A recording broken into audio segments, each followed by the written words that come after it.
All right. Hey there. Welcome to Tuesday in the Trenches. This is our show. My name is Steve Stark, Coach Steve Stark, and I'm with Coach Glenn Derby. He's over there. We are the founders of trenchtraining.com and our trench training program. And what I want to do first is just show you we have a free membership on our site, which I think you guys would enjoy. So we're going to bring that up real quick here and show you a little bit about that. If you go to our homepage at trenchtraining.com, you can register. Click on that register today button for our free trench training membership. What that gives you, we've got exclusive content in there. We have the parent's guide to recruiting. We have the starter workout for youth sports.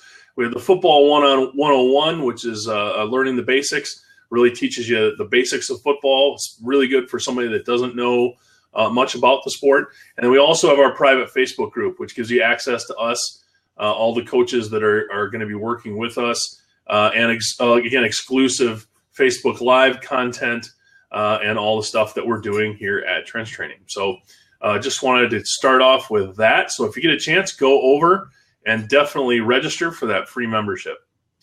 All right, so tonight, what we're going to discuss tonight is muscle soreness, distinguishing muscle soreness from injury. And then we're also going to talk about some recovery tips for your athlete, whether they have muscle soreness for sure, but also some methods that would definitely help with with minor injuries as well. Now, we will put the disclaimer up right now. Neither Coach Glenn or I are doctors, and we didn't sleep at a Holiday Inn last night. So we are experienced with soreness, that's for sure. For many years, we are experienced with injuries as well. So that's where our expertise comes in.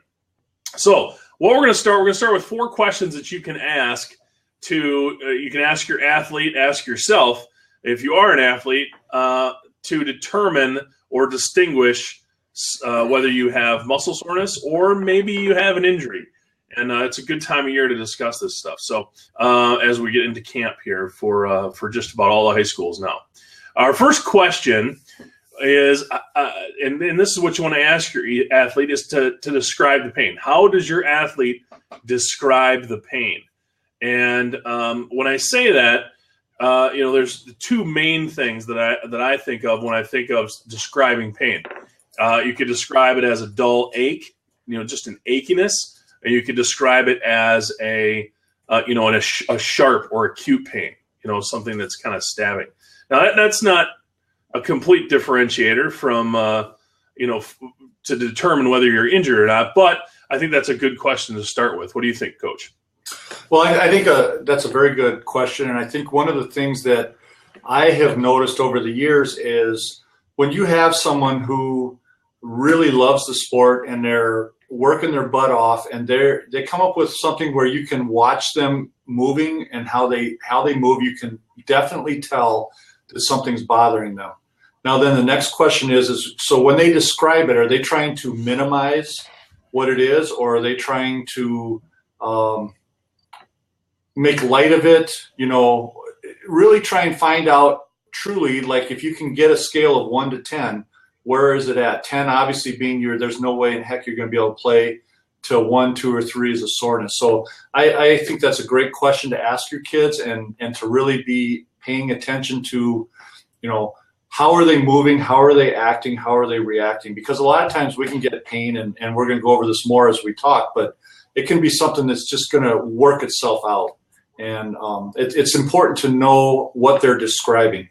And then the other thing that I would say is that a lot of times I'll see players who will come to me and say, or they're going really slow in the drills, or maybe they're out of breath or they're tired.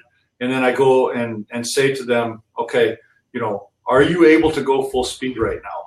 And if you're injured or if you can't, tell me that, and you can hear what they're saying, And a lot of times it's just because they're too tired or they don't want to do the drill or something like that. But I think that if you really pay attention to what they're describing and watching the way they're acting, and some of the kids are going to say that they're hurt because they don't want to play, and that's fine. I think that's fine if you don't want to, and that's what you need to. A kid needs to use at that moment to say he can't go. No big deal. But really ask them and have them describe it in as much detail as they can, and try and use. I love the thing using scale of 1 to 10, and of course you know your son or daughter, and you know if they're gonna use a little drama, and it's a 10, I'm gonna die, you know, and then 10 minutes later they're out running in the backyard chasing the dog, right? You know, so I think that's Go ahead. No, I completely agree. And I think, that leads to the next question is, where on the body is the pain? Right. Okay. And I think about this, specifically, I'm talking about joint pain. If you've got a pain in your knee, in your ankle, in your hip, in your shoulder, again, those things get sore. They do. But I think that's always something to keep a little bit closer eye on when you talk about pain in the joint, as opposed to, pain in a muscle. I'm not saying you can't have, an injury in the muscle. Obviously you can. But, when you start talking about knees and ankles, hips and shoulders, neck, any of those things you really want to pay a little bit closer attention to, and make sure that they are, that it is just soreness, and make sure that it's not something, again, you want to talk about looking at their body language. Again, that tells a lot, but also how are they describing that pain in the joint? Is it a sharp pain? Because, when you're sore, you're not going to get sharp pains in the joints. So it's something another thing to consider. I think the thing too, for me, there were times where I had muscle soreness from working out, from doing an activity. If I ever had a pulled groin muscle or hamstring muscle, it was, according to the trainers and according to how I felt and according to watching other people, those were things that you really have to kind of baby a little bit, because you can definitely hurt them more.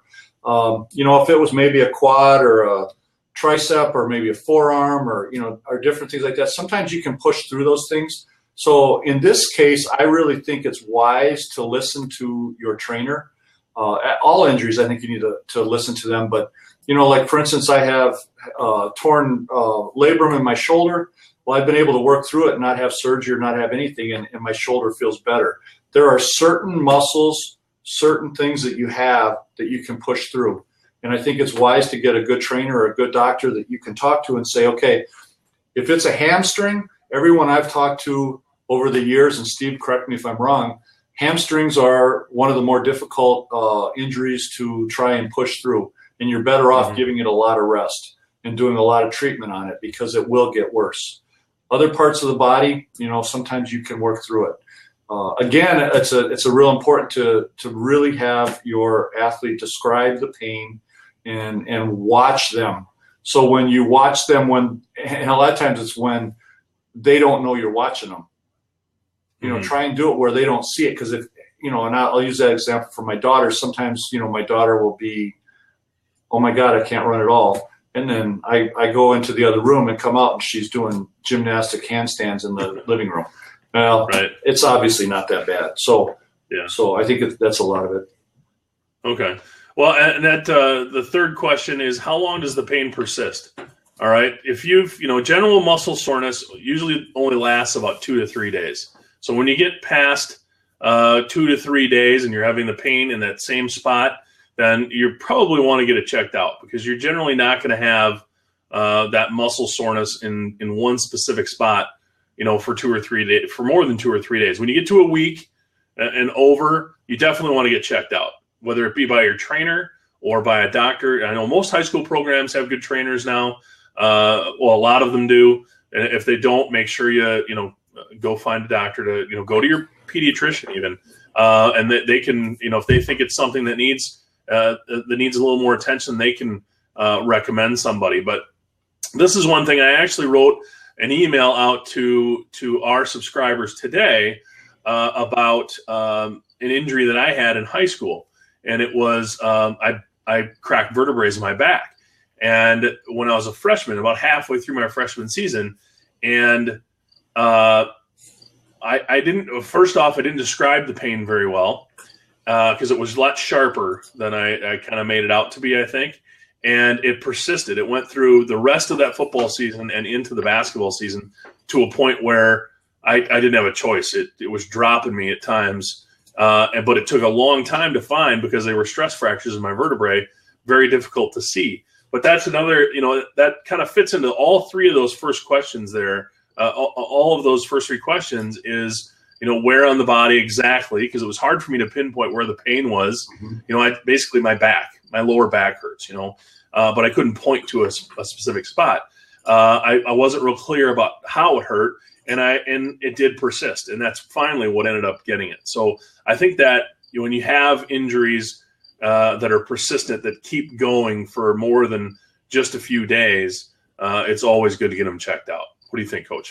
I would agree with that. I also think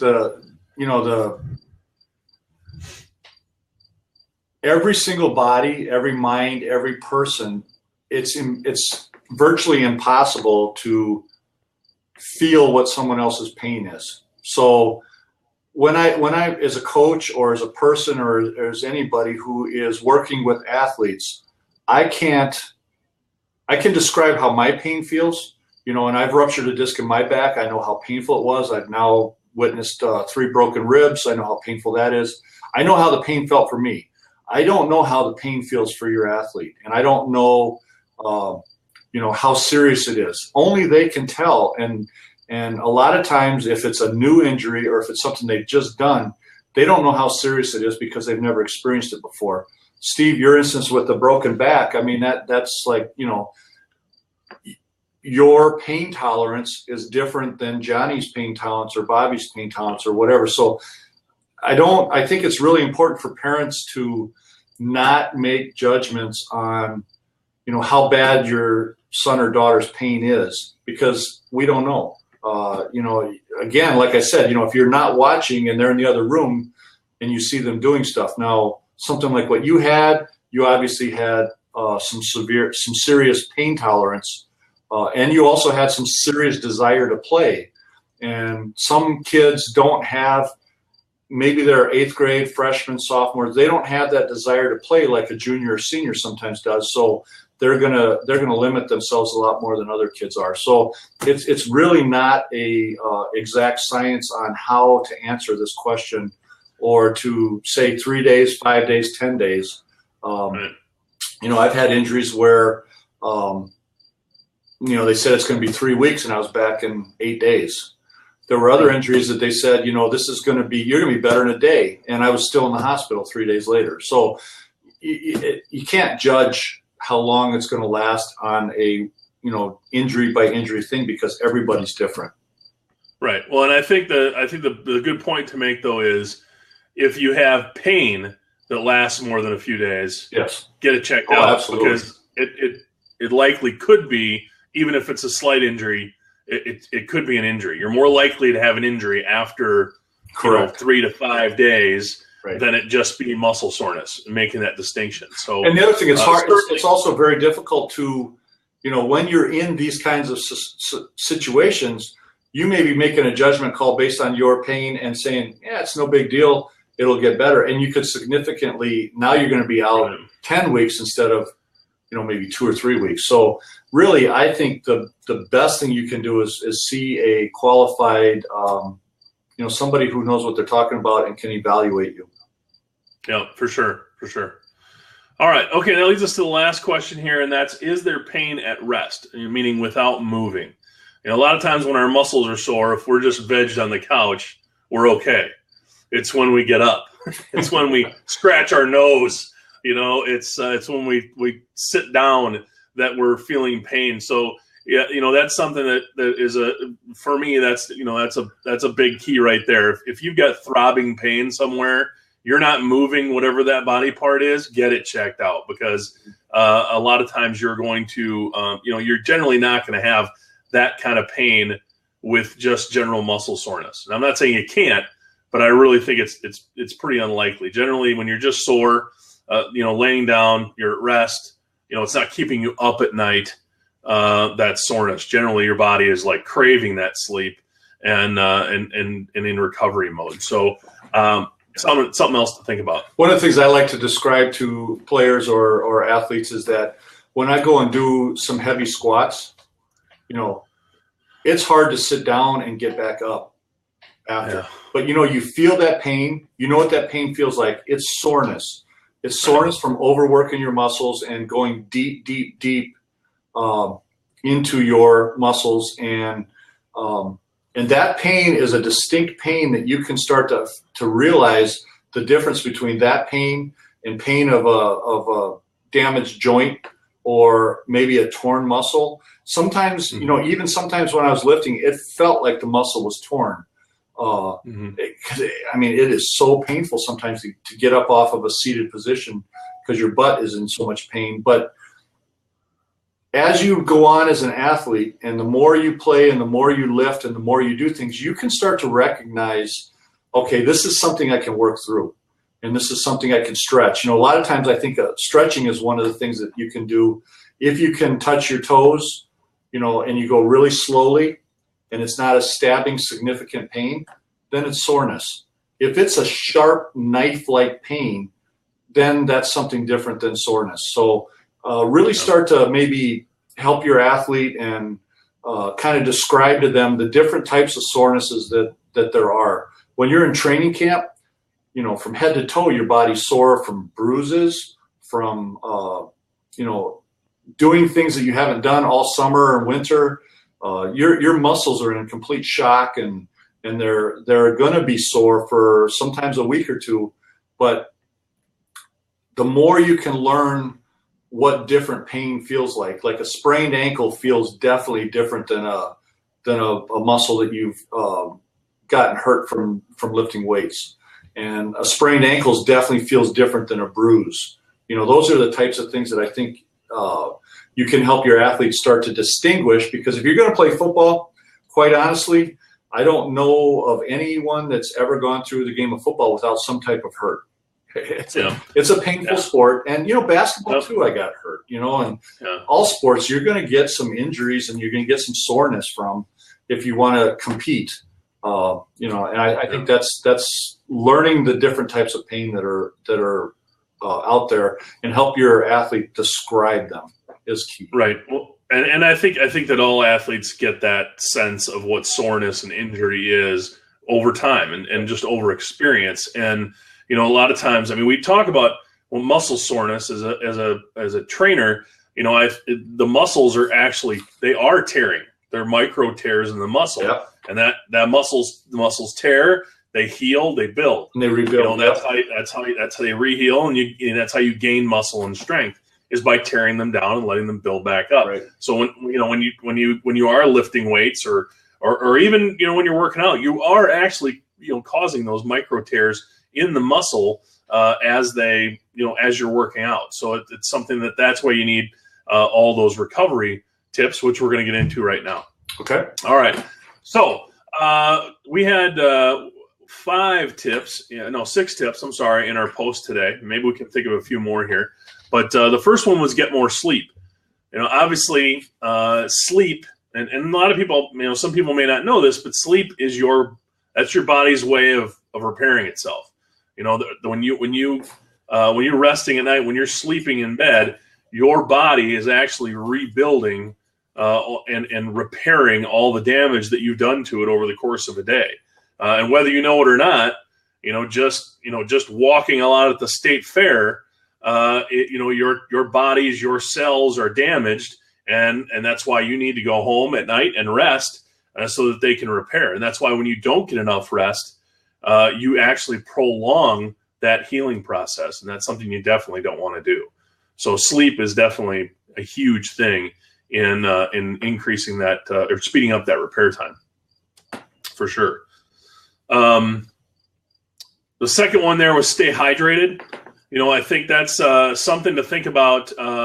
Not just when and we talked about this last week in our surviving the first week of camp, not only hydrating while you're at play, while you're in practice, while you're working out, while you're exercising, but throughout the day, because your body needs that water. It's one of the building blocks for the repairs to happen. Our bodies, I believe our bodies are 70% water. So you've got to replace that. If you don't, you're not going to be able to repair as fast. So that's definitely an essential ingredient to repairing the body.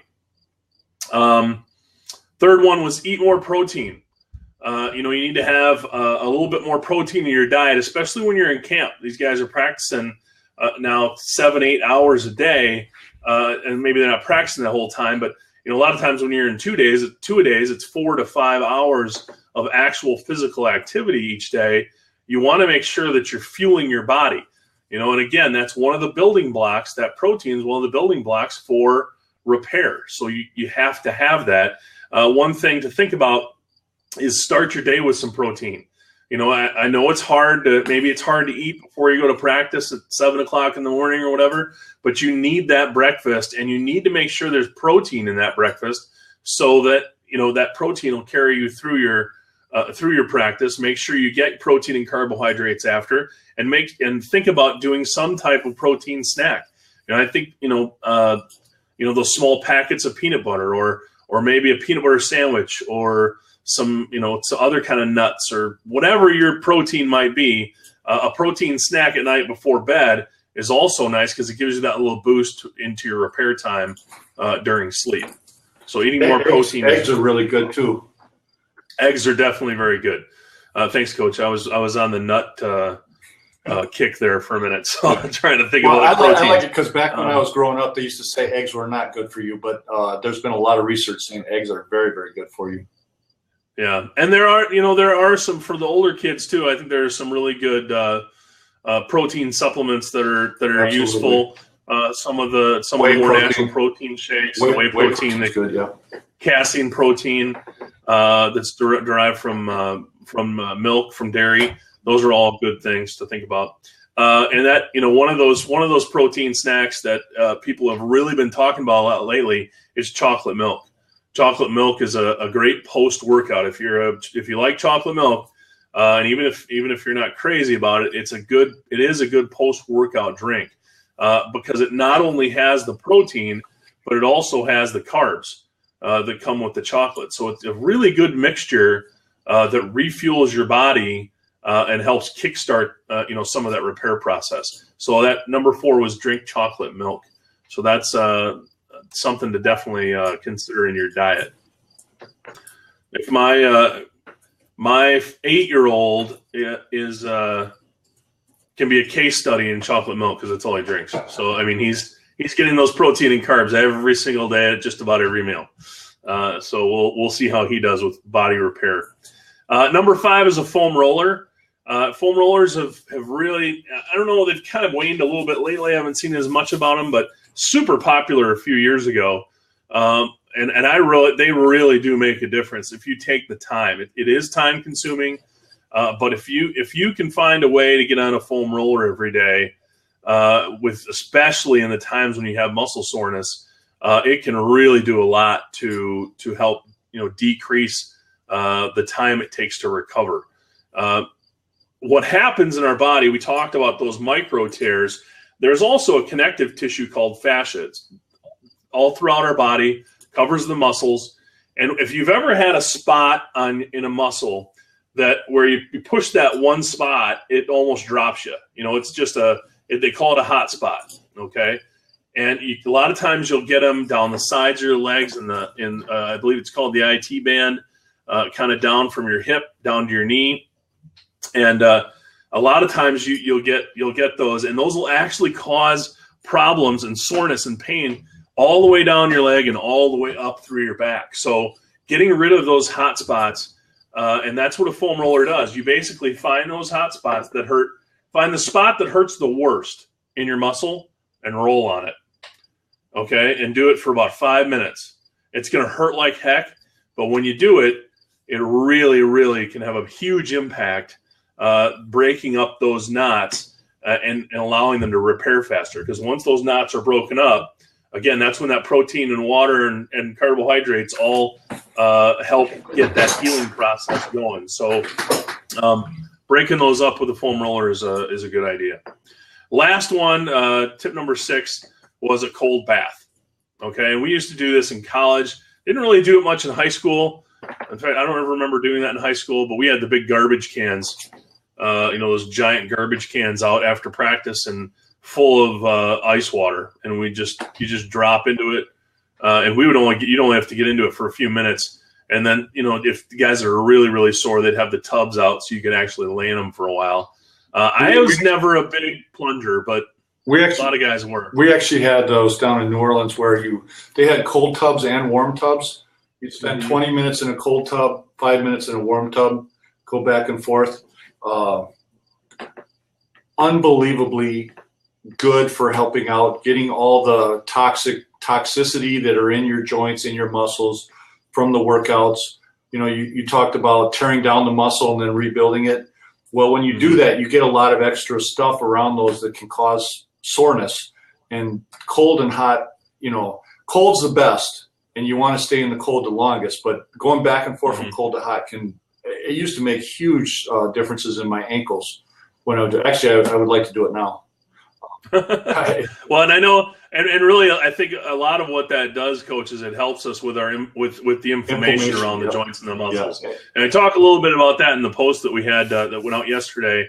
And basically, what happens with inflammation is when the body's injured, the body initiates inflammation. That's that first stage, and it's usually fluid buildup. It's basically an attack and repair mode is what your body gets into, and that's why you get inflammation. A lot of times inflammation leads to swelling, but sometimes not. You can have inflammation in joints without a lot of swelling. A lot of times, though, that's the kind of inflammation you get with soreness, and it's usually gone in a day or two.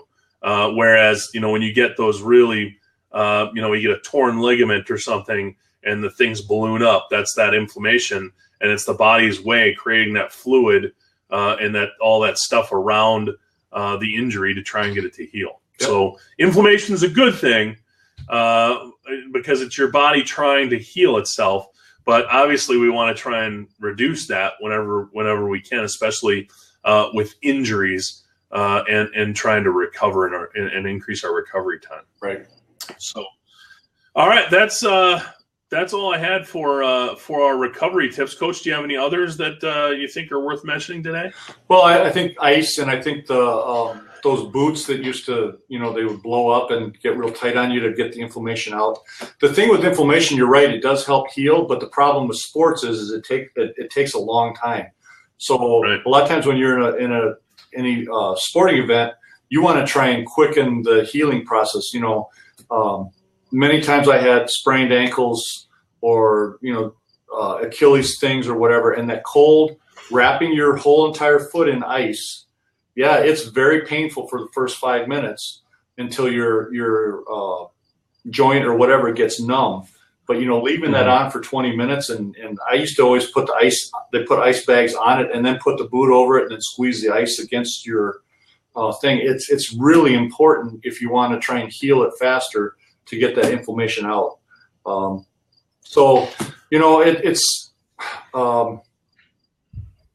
Again, I'm going to reiterate it over and over. Talk to your trainer, talk to your doctor, do what they tell you to do.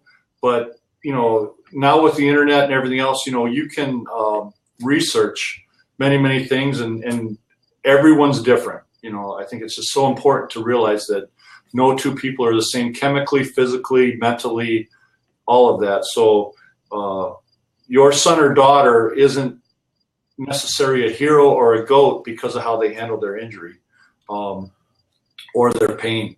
Allow them to learn how to deal with it, because it takes time. I mean, it took me years to start to figure out, how to handle my pain or what the right way to do it is. So understand that it's something that's going to be a challenge for your athlete.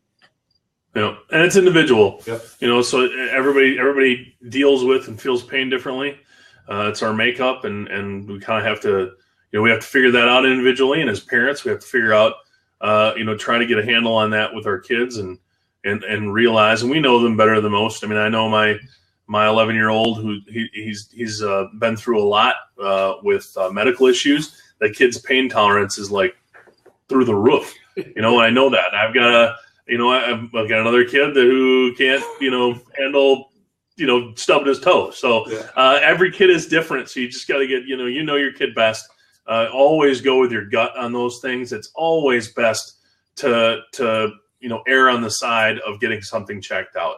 And that's the thing that I would want to reiterate the most is don't be afraid to talk to your doctor, talk to your trainer, and really err on the side of getting something looked at, when they are feeling pain, and really don't hesitate on that at all. And like I just wrote in there, if in doubt, sit them out. And I think that's a good mantra to go by. And it doesn't mean that your athlete's weak, and it doesn't mean they're weak-minded.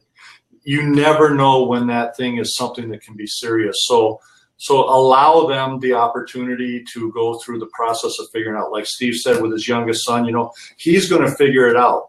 He doesn't have to be a NFL player in second grade. Allow him to work through that. And as he gets older, he'll start to get tougher. It's just, that's how it is. We as adults are way tougher than we were when we were kids. And it's just how life is. And so allow them that opportunity and use it as an opportunity to help them to learn more about the sport, more about how you can support them. Don't use it as a negative thing. Too many times people look at injuries and soreness as negative, and it really it's not a negative thing at all. It's part of life. Yeah. All right, great. Okay, well, we're going to wrap up here. Again, I'm going to put this up here right now and show everybody our Trench Train website again. Again, we do have free memberships. They just opened up last week. We had a lot of people drop in the last week as free members. A bunch of exclusive content there. We're going to keep adding content, especially through that private Facebook group. We'd love to grow this community, really make it a spot where people can go ask questions, meet one another, and really grow a nice, tight community. And we're already starting to see that with some of the people that have dropped in and asked questions and made comments in the Facebook group. So it's always nice. So all you have to do is click on that register today button. We don't ask for credit cards, any of that stuff. Basically, it's just your name, email, and set up your password, and you're good to go. So, all right, Coach, we'll wrap things up. For Coach Derby and myself, we're really happy that you're watching tonight at Tuesday in the Trenches from TrenchTraining.com.